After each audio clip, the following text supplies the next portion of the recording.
دلبر دلم بوهایی تنادم مال دنی تنادم مال دنی ژیانە محەممەد عەلی عەزیز شاکر دبینن.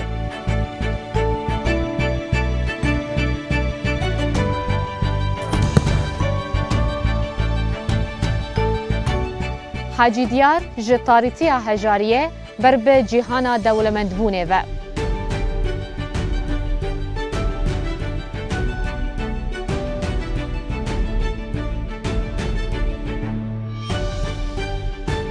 Yekem otomobîla bejahî avî li Êlihê.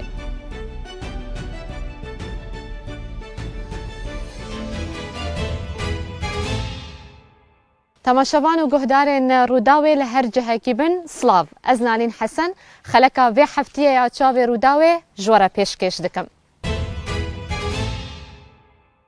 Aman dilo, ji derdê yarê tim bikilo. Janê eşqê avê dil û kezeb tev bûn kulo.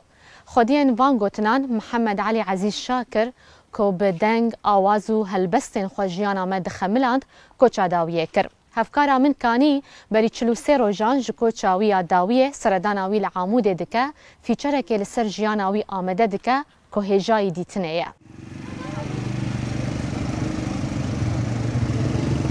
Dikkatin wan çava wê de qal sergerdenî wê de qal sergerdenî wê de qal sergerdenî Dilber dilim buhayî tenadim malê dinî tenadim malê dinî tenadim malê dinî Dilketim wan çava wê de qal sergerdenî wê de qal sergerdenî wê de qal sergerdenî Em hatin Amûdê. Lêra lem şara çendîn hunermend û roşnbîr dejîn. Kesek ke awarî em şara bûye li duay cengewa, êsta lêre dejî û arşîvekî zorî hunerî heye ke çendîn hewbest û awazê ew li layan hunermendanî zor benêvbangî Kurd û tirawetەوە.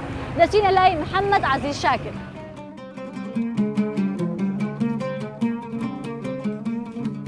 محەممەد عەزیز شاکر لە ساڵی 1946 لە شاری دربێسیە لەدایک بووە و هەر لەو شارە خوێندوویەتی و بووە بە مامۆستا.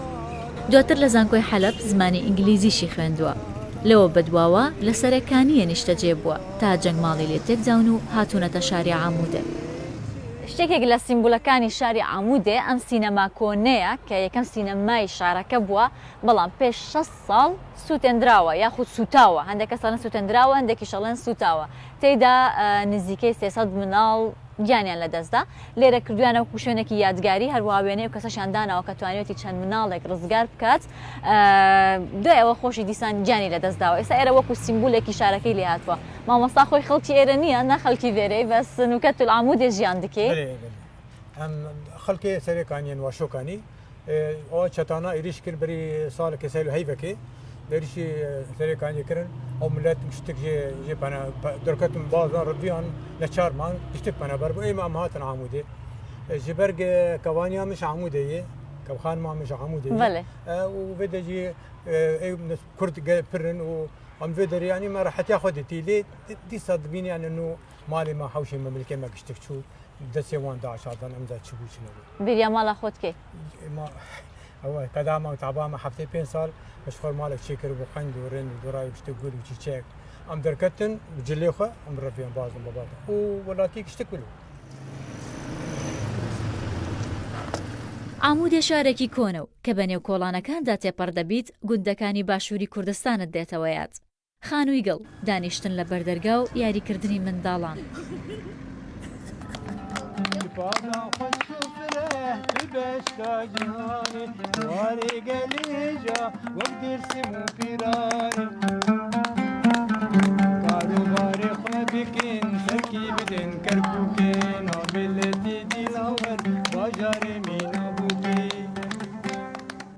نا عمودێ باش ناز دەکەی تو بووی خەڵکی عامودێ ئەوە جەممە تشتێکی دبێژن دەبێژن زەڵام ئەگەر تو بەرێ زەواجکردنێ بەرێ هاوسەرگیریە تو بێوەرە بێژی تو خەڵکی کو دەری دبێژێ من نەها نەزەوجیمە حتا نازی ئەوەی کابانجی خەڵکی عەمودێ یعنی توژی خەڵکی عەمودێ ئەبی ڕاستە هەر چێ دبن بەری 2012 ده بەێ دیسا داعش و داعش جبهة نصر هاتن سەرەکانی داگیرکردن ئەم دیسا هاتن بێ دەرێ بیا جارە دوودایی ئەوە جار دودا جاری دوودایی ئەمە چێ دەبێم تێ بێ دەرێ ڕاست یعنی کوردێ خوێندن و قەنجن و باشن وەکمە گۆ ماڵە باێک کەوانیا من بێ دەرەیە ئەو حەوش دارەمە بێ مقابل ئێوانە ئەم تێن دەبینی خۆشە ماڵە خەزورانیش لێت نزیکەوە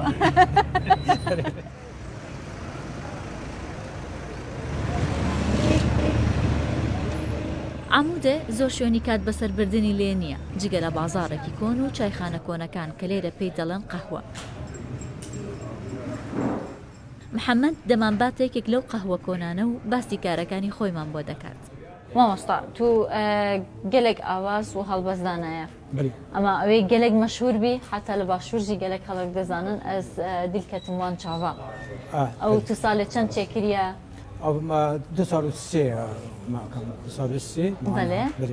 بەێ چێکری سران دیجی گەلە کەرە بنابدەنگ یان سرانە گەوری هەیە بەێ زەینەبێ گەورێ زەینەبێ واناجی دەستپێکی ئەدگایت هاتن تۆمەرکن وانە گەلێک ناونیشان گەلێک دەگنا بەس ئانا ئەبەیە کردنێکری بلکی شەی هەفتەی حەبی ئەوە ئەف سران تەنی ئەباوات گوتن لەکش باکوور پرش باکوور کی جوان ستران بێژە هەرێ باش بوو بدلێتە بوو محمد عزیز شاکر ئێمە مەتۆمار دەکرد کاسێت بوون کاسێتی گەلکی بەراو نابێت یەکی سترابیا کرد کلیپ بەلا بوو خەڵکی گشتی گۆداری کرد حەجیە کردن وەلەستەوەی ستران معقول ئەف ستران تەنی هەبێ ئەف ستران تەنی خۆشە ئەف ستران تەنی قەنجە نا لێ کردن کلیپ بەلا بوو ئەو کەنگی دێ بەلاف بێ یەک مەدەرخست 2015 یەک مەچێ کرد وەک مشتەرگۆ پرتوک جەما بالی منە ئەوە شەسترانی ئاوازدانەرێکی ئەوانە یەک شوەیە ئەبێ بەێ ئەو هاتە باشوورجی ئەو ناف شێست سرانە بەس ئەو سەد و هەشت ستران تێدەنێ بەست ئەوازێ منە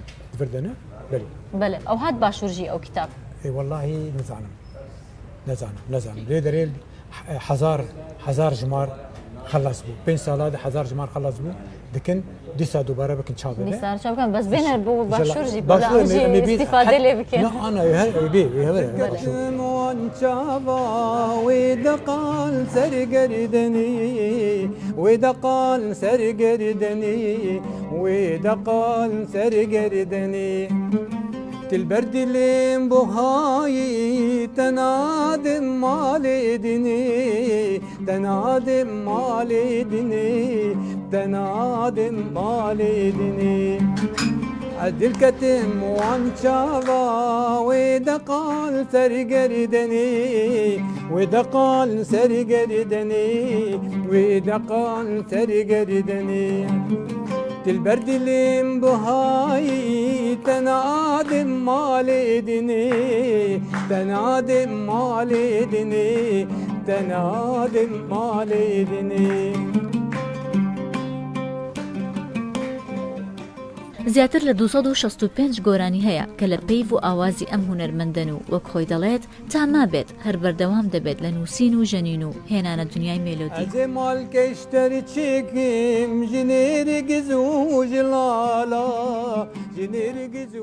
مامۆستا دبێژن هەڵبەزدان گەرەک عاشق بێ حتا هەڵبەز بنویسێ توژی عاشق بووی ئەم سێوەختاکە ئەم جوان بوون بەری کەبانی خۆینم بەێ ئەم عاشق بوون عاشقە کابانی خۆیان بەرێوی بەریوی نانا خەتەر بوو بەریوی بەریوی ئەو چ لێ هات ئەو جاش بەرولەوە ستران زێنەبێ کەچێک بوو ڕند بوو جوان بوو خۆشک بوو زێنەبێ ئەو سترانە من یەکەم 1969 بچێک ستران و ستران لیژی گەورێ ئەوژی مژارەکەوەی هەیە مەوضوعەکەوەی هەیە ئەو ژێوانە ئەوژی زەینە بووی بە تۆ عاشقە زەینە بێ بووی دۆ زەینەبێ و گەورێ ئەچووم لە شکریانە چار بەگەریان زەوجی وانە إجا بيا أبا عمود مش عمودية أصلاً بيا عادي بقولك بيشتي بقول لك يعني يبقى هذا شيست ونها حفتة كيف زان بجوت بوم كابانيا خواني 1900 وحفتة بينج حفتة وبينج أو غير ناكا جا عشق ولا كم يا أخوي شوي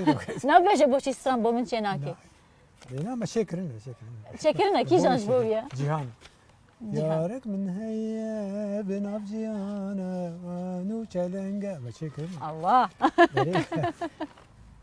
آلاتي رنگيني قش جفرهنگا قازية سرهلدانا قليتا جنگا برزانية كردستان كردستان كردستان تو هرهبي كردستان دار ودفي دشت ميرغو كانية بترولو كان وزفي جبو كردان هيفية كردستان تو هرهبي ما بيني نفيساندنا هالبسطة وشكلنا اوازا بله كي جانتو خانم هردو بهف قريداي نزاني بس اگر بلنيكي ايك جوان على الاغلب موسيقى موسيقى وعلى الاغلب موسيقى جانا تي بالاما موسيقى شيدك بله وتين بشعر للجوريديتين هنرمند تو بيسر سامي كي جانن تو حجوان كي هنرمند دنبيج يعني بله دنبيج كم انو كذب كم وك ماجو صوران شمال صايب جمال جلال فؤاد احمد علي مردان وانا صوران بلند قدر بلند بله بادينان حسن ايام ما حسن الزراوي بله محمد عرفي الزراوي وقول بهاري ومريم خاني طبعا بري مابون ورحمتي تحسين طه تحسين طه يعني ها نبري بري مابو بس بري مابو ام تاثير اوازي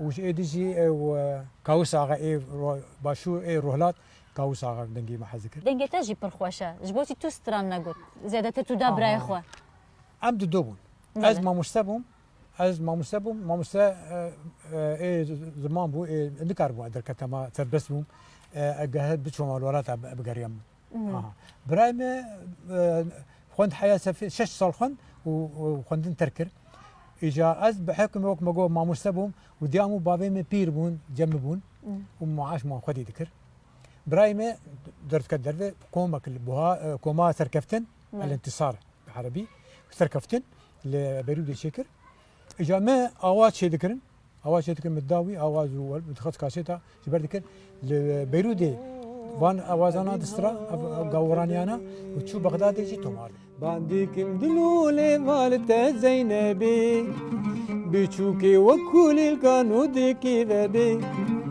جانا ميلدين برابطة النبي عمري ميني ما إبرافت عمري تبي وتحسرت دينات شافوا رجال هيفيات عيلي ديني زينبي ريمبرانت كهنرمندێکی هۆڵندی بوو هەتا مرد بە هەژاری مرد بەڵام لە دوای مردنی تەنیا یەک تابلۆی بە چەندین ملیۆن دۆلار فرۆشرا.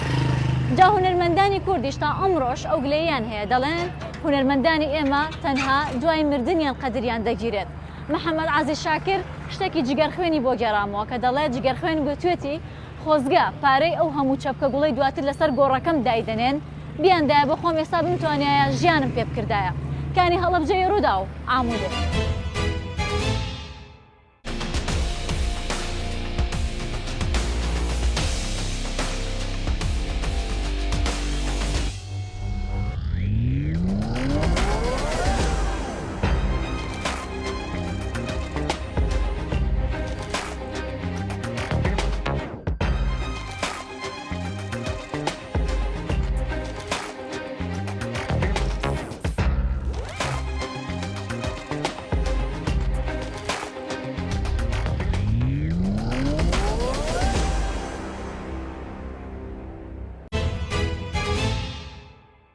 علاقه آنکو کیس ماده که پلاستیکی ارزان و بربلاوه که دبه لجمگل کسان جهه گرنگیه به لجم حاجی دیار جهه که خوی تایبت هیا جبر کو کلیلا وکرنا دری سرکفتنا جیاناوی بو او جه فروتنا کیس آنکو علاقه گهشتاوی آسته کوبه بزنزمانه کی خویا و دیاری کردستانه چیروکا حاجی دیار و یک جمره پشتراس دکه کو نهینی و پاسوردا سرکفتنا جیانا وان کسان دو تشتن یا یکم او تشتکی دکن کو کسین دن نآمدن بکن یان جی گرنگی پینادن یا دویم جی همان رئیساین گردونین سرکفتنه یا کو او جی هولدانه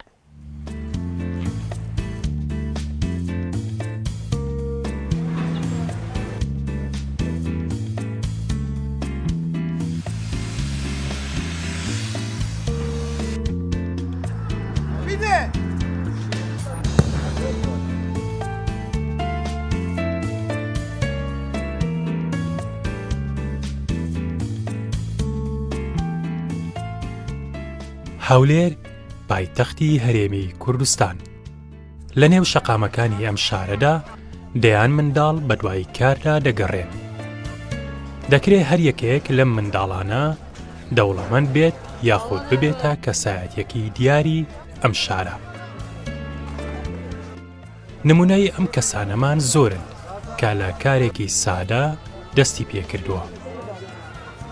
چیرۆکی کەسێکتان بۆ دەگێڕمەوە کە لە عەلاگە فرۆشیەوە دەستی بەکار کردووە. ئەم کەسە حاجی دیدارە. حاجی دیدار لە ساڵی 1970 لە خێزانێکی هەژار لەدایک بووە. بەهۆی هەژاریەوە دەست لە خوێندن هەڵدەگرێت و کار دەکات. ئەو کاتە حاجی دیدار لە بازار عەلاگە دەفرۆشێ. کەلسومی دایکی باسی ئەو ڕۆژانە دەکات کە لەگەڵ هەر 5 منداڵەکەی لە ژوورێکدا دەخەوتن.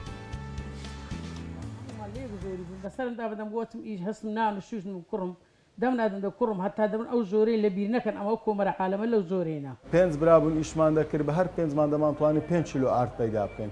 5 کیلۆ ئارد یەک لە برا بچووکەکەمان هاوتا ئەو 5 کیلۆ ئاردەی دەبایە سەعاتێک پێشەمە باتەوە ماڵ بداتە داکەم بکاتە نان و ئەمە بینەوە نانەکەی بخۆ. داهاتنەوە دەبا پەلەپەل هەویری بکەین نانی بکەین ئەو دەبێتەوە ئەو خاتێک کوڕە گەورەکەم نانی نەدەخوات. لێگۆ ناخۆم دا ئەوان بچکەنە با بخۆن ئەمن ناخۆ. حاجی دیدار لەگەڵ براکانی بە میوە فرۆشتن دەست بە کارێکی هاوبەش دەکەن. دواتر پێکەوە فڕنێکی ناندا دەنێن و بۆ ماوەی 2 ساڵ بەردەوام دەبن.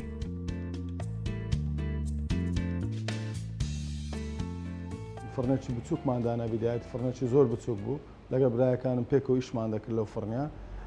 دوای ماوەیەکی باش ئیشکردنێکی باش تۆزە خۆمان گرتەوە توانیمان فڕنەکە گەورە بکەین بیکەینە سەموخانەیەکی گەورە لەو مەنتیقا سەموخانەی جێگر. ئێستاش ئەو نانەوە خانە هەبە ناوی جێگرە بە ناوی برازایەکمە بچووکە.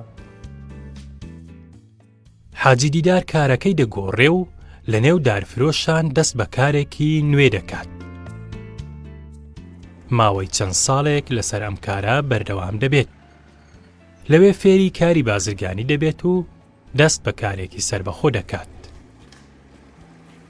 لەوێ زۆر ئاشنای خەڵک بووم کە توجارەتیان دەکران تومەعی زیاترمە وەڕانەوەستان لەسەر ئیشەکەی خۆم لەگەڵ برایەکانم دەستمان بە ئیشی موبیلیات کرد لەخوا بە زیادی باش ماندبوونێکی زۆر هەوڵدانێکی باش لەگەڵ برایەکانم توانیمان بکەینە 5-6 فەرعی باش و 5-6 لق بکەینەوە لە هەموو شارەکانی کوردستان ئێستا لقمانەوە لە شار و شارۆچکەکان.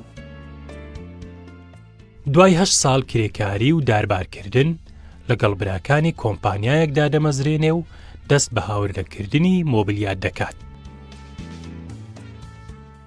ئێستا لە زۆربەی شارەکانی هەرێمی کوردستان و عێراقیش لقی ئەم کارەیان کردووەتەوە.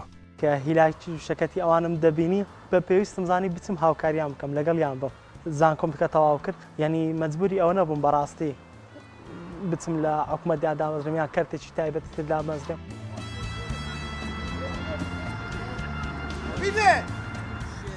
حاجی دیدار بە منداڵی زۆر حەزی لە یاری تۆپی پێبوو. بەڵام بەهۆی کارکردنەوە زۆر کەم کاتی یاریکردنی هەبوو. بۆیە ئێستا زۆربەی پێداویستەکان بۆ تیپە میلیەکانی هەولێر دابین دەکات. بە تایبەت ئەوانەی لە گەڕەکە هەژارەکانن. ماگانە بایی 10 تاوەکو 15 ملیۆن دینار پێداویستی بۆ تیپە میلیەکان دەکڕێت. باوەڕ ناکەم کەسێک هەبی هاوشێوەی حاجی دیداربی لە بۆ وەرزشکار. بەڵام ئەو مانگەی زەختێکی زۆرمان لەسەر بوو نزیکەی بای 14 ملیۆن دینار ئەشیا بردرایە کە ئەو ئەشیاش بردرایە هەمووی بەنووسینە هەمووی بە وەسڵە وەسڵەکان هەیە دەفتەر هەیە هەموو شتێک هەیە حاجی خۆشی هەمووی ئاگدارە. زۆربەی یاریگاکانی هەولێر 6 لاعیبیەکان حاجی نۆژەنی کردەوە بلا دکتۆری لۆ کڕینە. هیوادارم زۆر خەرچکە هەبیتن زۆر خەشگە وشکاک ئازیەوە پشتگیری فەریقە شعبیەکان بکە فەریقە زەماوەریەکان بکاتن. یەکەکە لە پاڵ پشتی هەرە گەورەکانی تیپە ملیەکانی شاری هەولێر و دەوروبەری لە تیپە ملیەکان کوڕی فەقیر و هەژارگە لە زۆرەکە نیتی مەسارفەچی نییە کە جلوبەرگ لە خۆی دابین بکە کە پێڵاو لە خۆی دابین بکاتن لە ڕووی ئەو شتانەوە بەڕاستی کاک حاجی دیارە. لە منداڵیەوە وەکو ژیانی گەورە و خاوەن ماڵ ژیاوە. نەیتوانیوە چێژ لە ژیانی منداڵی وەربگرێت. دەیەوێت ژیانێکی خۆش بۆ منداڵەکانی دابین بکات و ئەوەی خۆی نەیتوانیوە بەدەستی بێنێ بۆ منداڵەکانی بەدەستی بێنێ. حاجی دیدار ڕۆژانە زیاتر لە 10 کاژێر کار دەکات. من ئێستا بە خۆم نەمتوانی خوێندن بەردەوام و خوێندن تاواکەم شادە، بەڵام حەز دەکەم منداڵەکەم شەهادەیەکی باش بەدەست بێنێ، بتوانێ خزمەت بکاتن، بتوانێ کاوەی من پێم نەکراوە ئەو تەواوی کە لە ڕێی خوێندن. کاتێک لە کارەکەی دەگەڕێتەوە دەچێتە لای دایکی، چونکە وەکو باسی دەکات دایکی زۆر ئازاری چەشتووە بەدەست گەورەکردنی منداڵەکانی. بارزان محەممەد ڕووداو، هەولێر. چێکردنا بەنداوا هەسکێفێ باندۆر لە ژیانە خەلکێ کردە، اینجا بخرابی یان بباشی. لێ کۆمکردنا ئاوێ هۆستایەکی هەسنیە ئیلەها باکوورێ کوردستانê dike dahînerekî giring.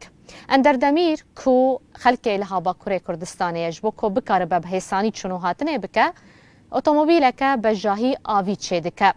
Çîroka Demîr rastiya wê pendê ji me re piştrast dike ku pêwîstî dayîka dahînanê ye. Ev bajarokê piçûk girê sîra ye û bi ser êlê hêva ye.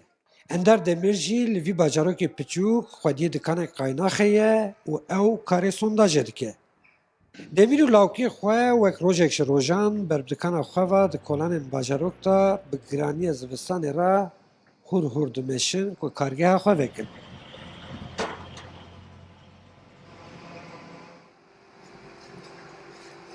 Dikan vedibe şewqa ronahiya rojê bi şewqa qaynaxa di destê Ender Demîr re li ser hesin dikevin rexseka girî. Hosta Ender Demîr tenê karê sondajê nake. Ew hûr fikiriye, kûr fikiriye, nêzik û dûr fikiriye ku tirimbêlek ne ji rêzê çêke. Çêkiriye jî. Ev wesayta wî li ser erdê tirimbêle, li ser avê jî keştiye.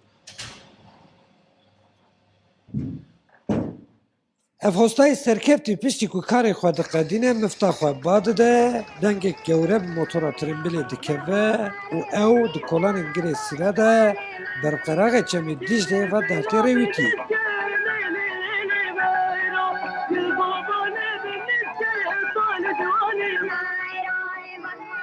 Xesenkêfê barajekê çêbû av hat heta nêzê gundê me min dixwaze derime nava barajê şora bigerim qeykekî lazim bû. Yani hem gelekî ser avê çêbûna hem gelekî bi erdê çêbûna weke erebê. Ez geriyam rêyên tîmyeka wiha tune barajê gundê me hinekî dûr e. Qeykekî hazir standibûna gelekî bavetan dû erebêkî sê çar heb اول gelekî alêm kirbûna, însan alêm kirbûna, arkadaş hatibûna ew jî ka hebûn tinebûn ew jî her car pêk nedat û gelekî erebe jî hebûna û bê de pêvekirina wî barkirina wî zehmet bû rên tim wiha ev îjî wiha çê nabe min got lê xwara qeykekî çêkim hem ku erebe be hem ku qeyk be çaxê ku bixwazim ez ê xwara devê derî lê swarê ez her me ser barajê xwara bigerim û çaxê ku ez bixwazim werme malê jî hîç piya nebû werme malê. مايرو قرخوبانه بجيه طول جوانه مايرو گرسیرا بجيه لی لی لی لی مايرو قرخوبانه بجيه طول جوانه مايرو وسوارا هيو هيا ليلة مليلة مايرو وسيه مايرو چاخه کو هندو دست پێت کرد گۆ چێ نابێ چاوا تێبڕێ دەهرە چاوا سراوێ دەهرە پشتێکم شێکرد قەدیەت تەفشەڕە حەیریمان چاخێک و مقەدان ئەدهات مەهالێ ئاوێوە ئێکو من دیت ڕاشتە تەلەفۆناخوا یا فۆتاو دەکشان یا ویدیۆ دەکشان خوازیان من ئەوێ خوازم دەولەت ببە یاردمجی شتێ وها باش فەیدەلیک و هەر کەسێ لازمێکی هەر کەسی پاشاریەکی و بۆش نەچە زیان نەبێ سەری ئیمالات تاوی چێبێ و وەکە فابریقای قورمیش بێ کی چ بخواده شغله کیجان بویتی دا کیجان متریجا بخواده کاربش شغله که وها بستی نه وجه فایده‌لامیج به و بگی آماجا خو یاد شرکتی که مدن هبه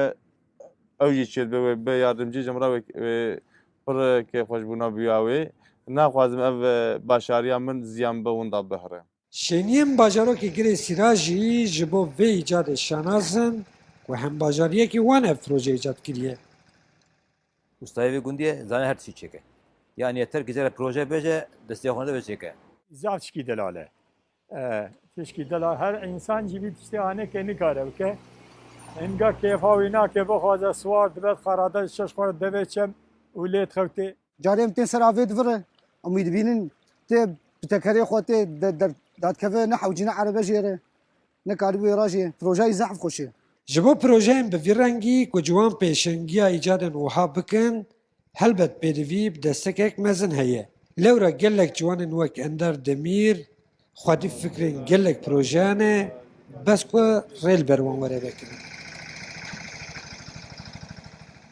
وقتا که هستای سونداج اندر دمیر دست وی پروژه کر هنکا جیرا گوف هستای هانی دینه اوجی گو گره سیرا بسیره هستای جوارا ایجادا خواه خلاص بکه و بینه او ایجاداوی هم بجاییه وکه که هند بینن هم جی دریاییه عبدالسلام اکنجی رو داو گره سیرا اله گره سیرا بنیسکه لی لی لی لی مایرو گر خوبانه ام گهشتن داویا خلکا وی هفته یا چاوی رو داوی حتی خلکا کدن به فیچر نووال کش امی جاردن لگل وبن